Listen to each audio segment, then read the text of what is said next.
Hello everyone, আজকে ফুচকা বানালাম। প্রথমে ডাবলি বুট সেদ্ধ করে নিলাম, ভালোভাবে নাড়াচাড়া করে তারপরে টক বানানোর জন্য সামান্য তেঁতুল ও পানি দিয়ে নিলাম।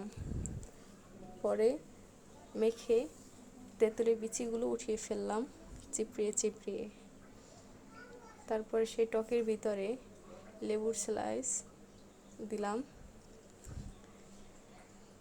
শুকনা মরিচের গুঁড়া, বিট লবণ পরিমাণ মতো দিয়ে নিলাম, স্বাদ মতন, যে যেরকম খেতে পছন্দ করে। তারপরে আমার সামান্য পরিমাণ একটু লেবুর রস দিয়ে দিলাম ঘ্রাণের জন্য।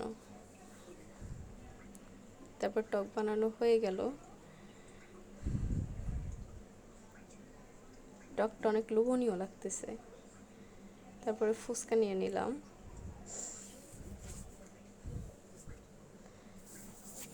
তারপরে ঘুগনিটার উপরে কিছু পেঁয়াজ, মরিচ এবং লেবু দিয়ে নিলাম।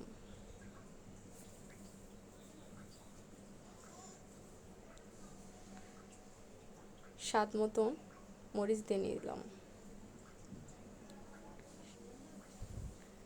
ঘ্রাণের জন্য একটু লেবুও দিয়ে দিলাম।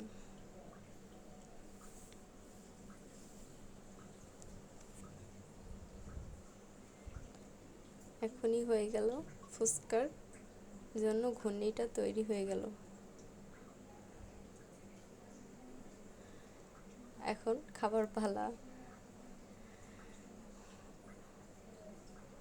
অনেক ঘ্রাণ আসতেছে ঘুগনি থেকে।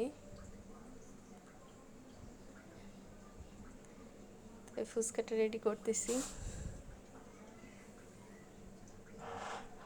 একটা প্লেট সুন্দরভাবে সাজাবো। ওফ, কি যে লাগতেছে, সেই স্বাদ।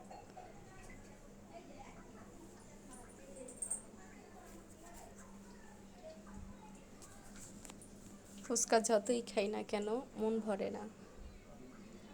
ফুচকা স্বাদ যেন এক অতুলনীয়। আমার বাসার সবাই ফুচকা খেতে পছন্দ করে। আর টক হলতে কথাই নেই, ফুচকা আর মিষ্টি টক, দই টক, ওগুলো সবই খেতে পছন্দ করে। তো বাসারটা অনেক স্বাদ হয়, সবাই মিলে একসাথে বসে খাই। আল্লাহ হাফেজ।